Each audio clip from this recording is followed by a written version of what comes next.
So one of the things is, going back to data collection, it's important to first ask a question before you start with anything. So AI always starts with a question. So when you're working with AI, like with many other things, you need to know what it is you're looking for. Having said that, very often the reality is that you look at people's data and you formulate a question based on that. But usually that's not a good recipe for success.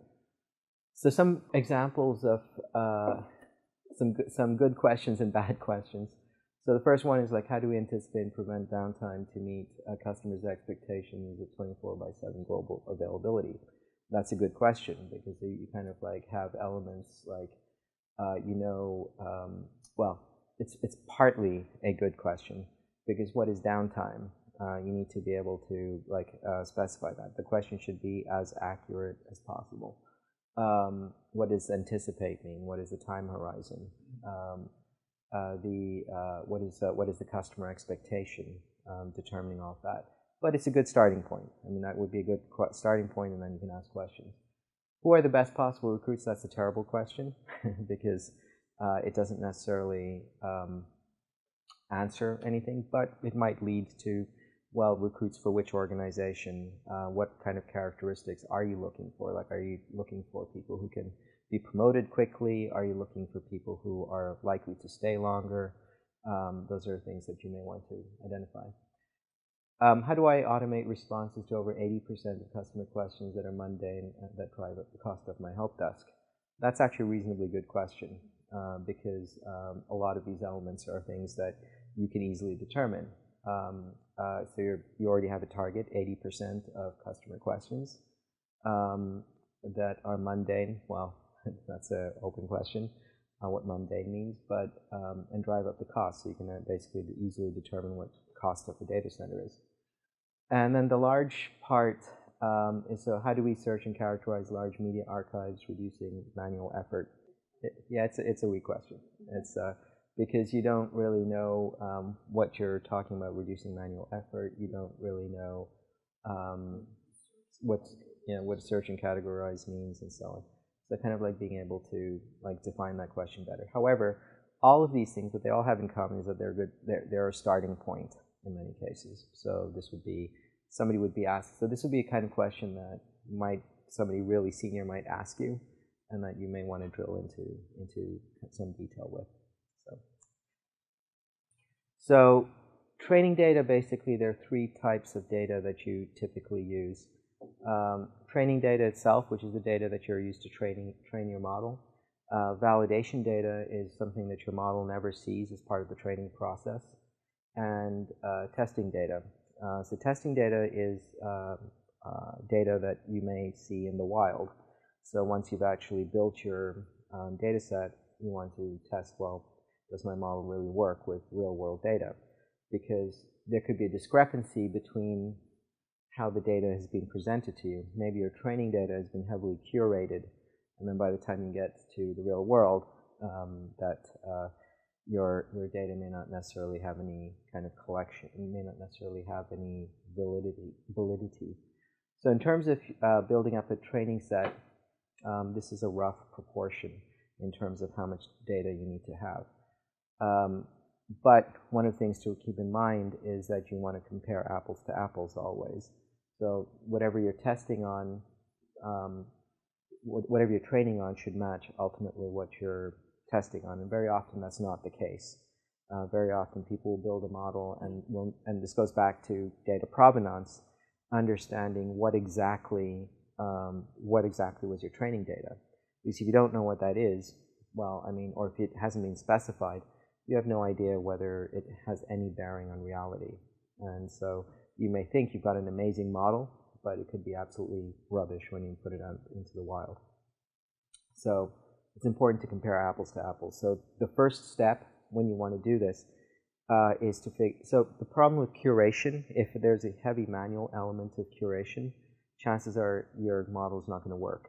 The reason is that it's impractical in general for you to then use your model in an automatic way, because if there's manual curation, then you're going to have to prepare your data for testing. So you your data set, the entire data set needs to be automatically generatable so that it can be part of a streamlined process.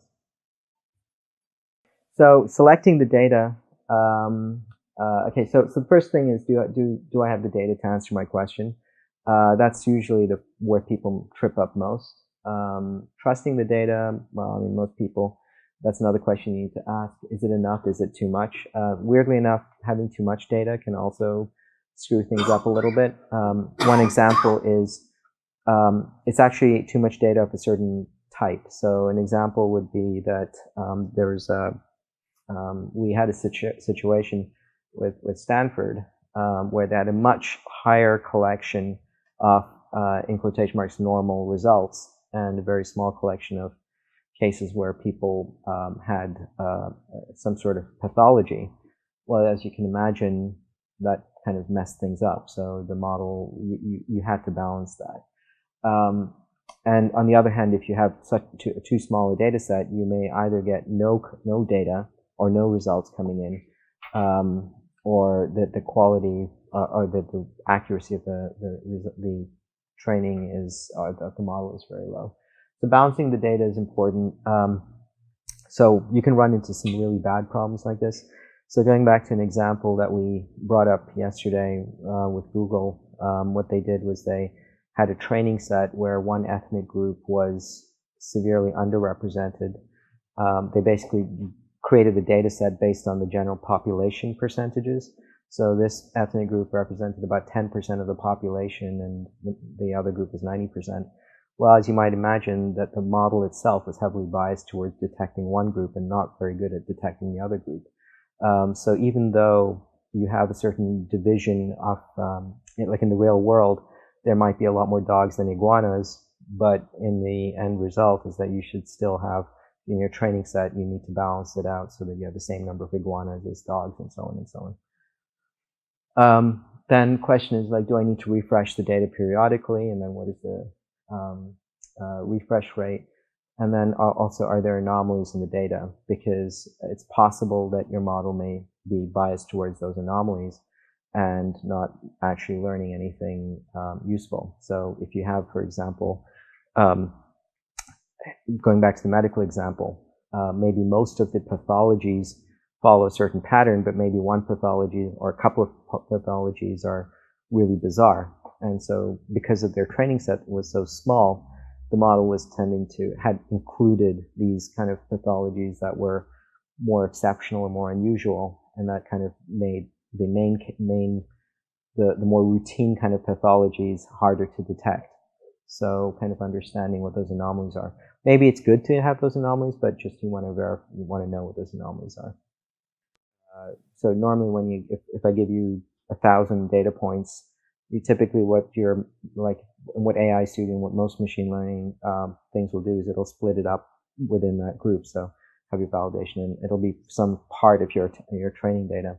Testing data is like really when you put it into the wild, what do you get? So basically collecting data from real, as your model would be inputted, or what would be a real input into your model. Ideally, they should be the same, but very often they're not. So the real world has a very great, actually a really great example of this, which is maybe not politically correct, but we developed a model that could detect adult content, and it worked absolutely fine with both the training data as well as the validation data. We got to like 85 to 90% accuracy. When we released this in the wild, it didn't do so well. In fact, the accuracy went down to about 45%. And what was the reason? Well, the reason is that there's a lot more non-adult content than adult content.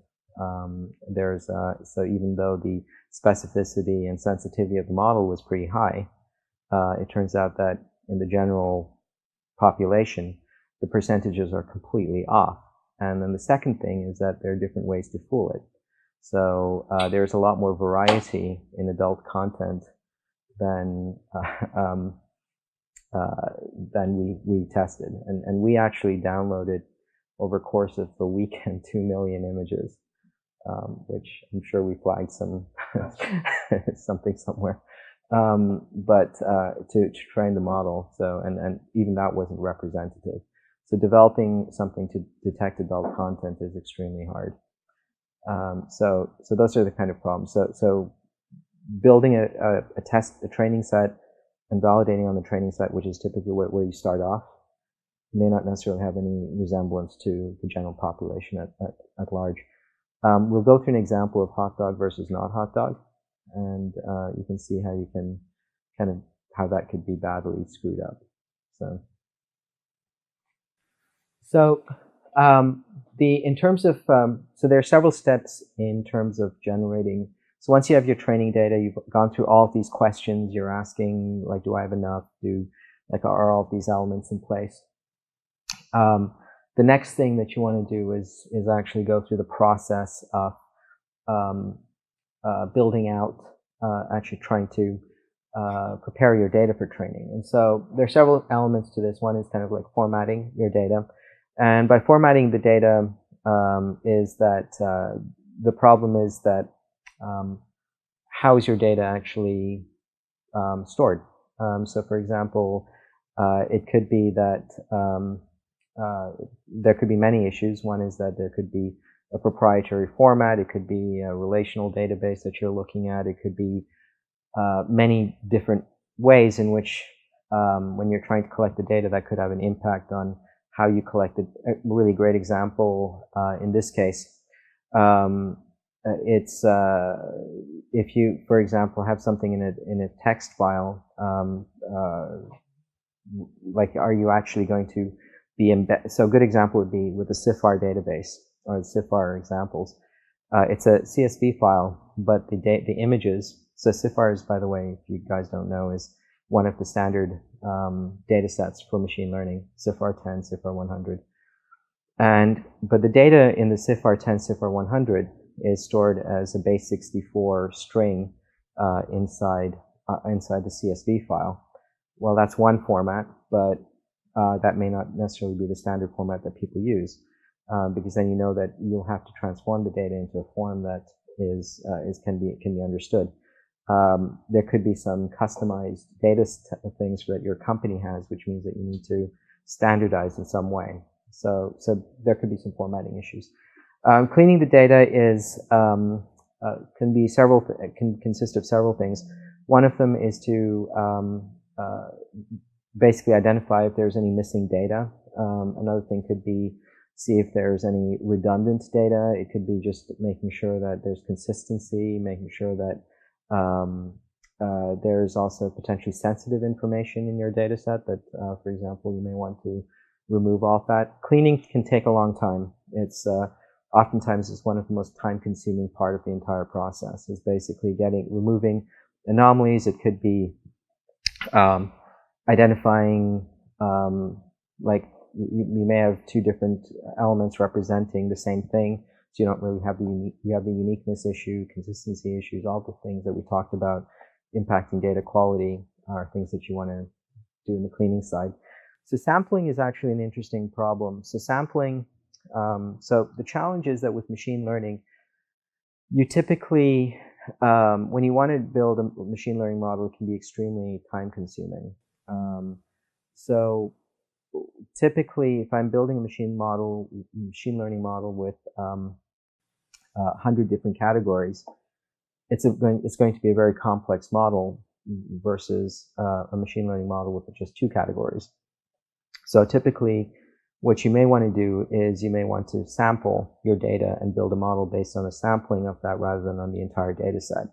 And the reason for this is to just make sure that the architecture and everything for your model is good. So typically, you don't start off by just training on the entire data set.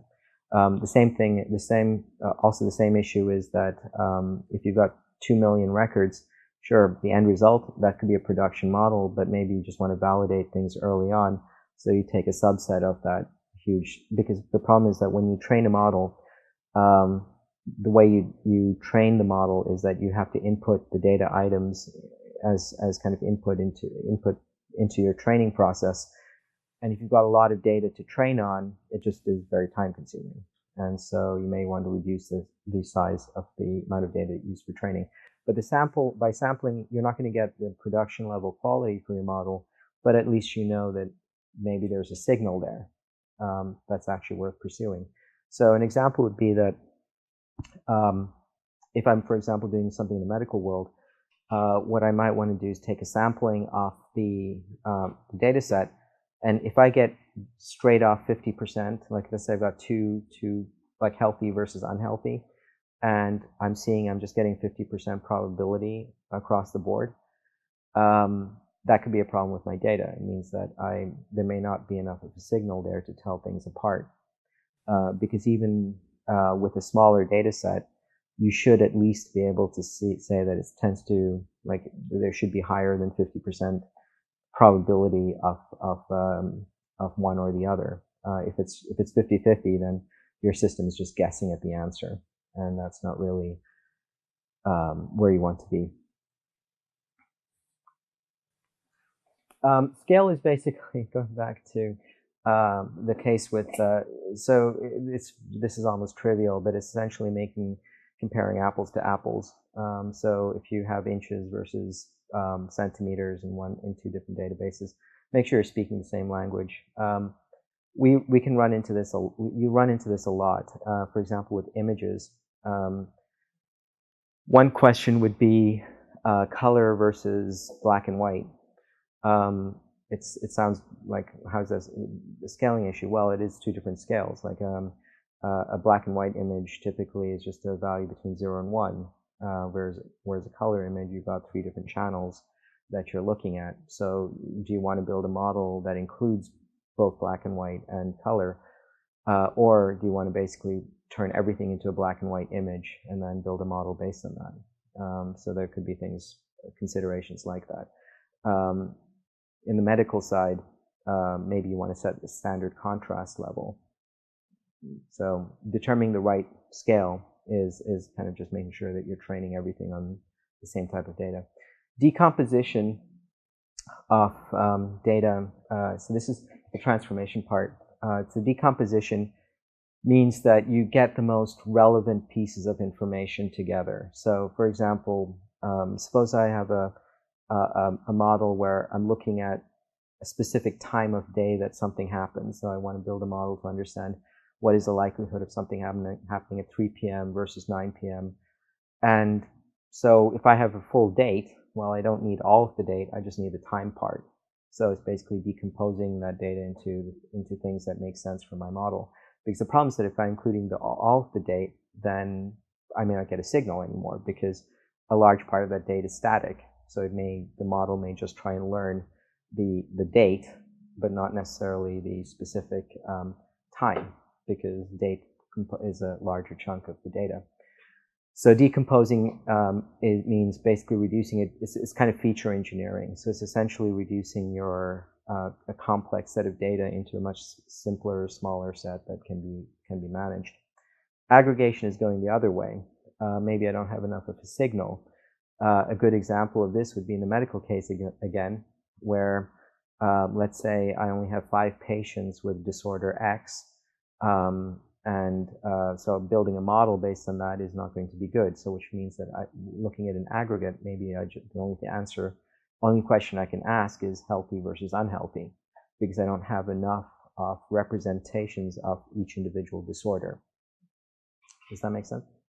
So, and that's basically, in this case, it's about combining things together. So you've got, so the transformation process is another very important element when you're actually looking at data and preparing it for training or validating.